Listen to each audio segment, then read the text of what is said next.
হুজুর কোরআন থেকে কথা বলুন, সাবধান, রাজনৈতিক কোনো আলোচনা করবেন না, তাহলে কিন্তু ঢাকা ফিরে যেতে পারবেন না।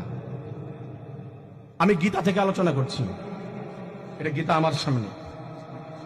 কথা বলেন না কেন নাগেশ্বরী? আমার সামনে কি এটা গীতা?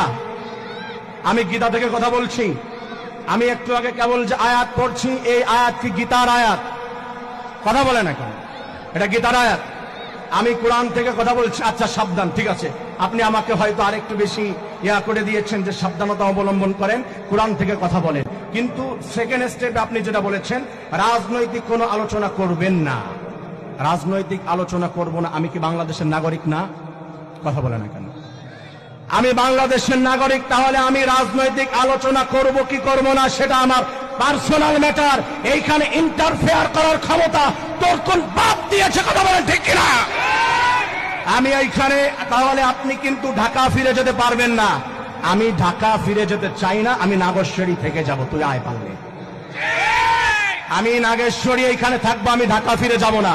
আমি তো বাংলাদেশে রোহিঙ্গা এসেছি, তাই আমি ঢাকা ফিরে যেতে পারবো না। কত বড় সাহস যে কোরআন থেকে কথা বলেন! আমি কোরআন থেকে কথা বলেছি না।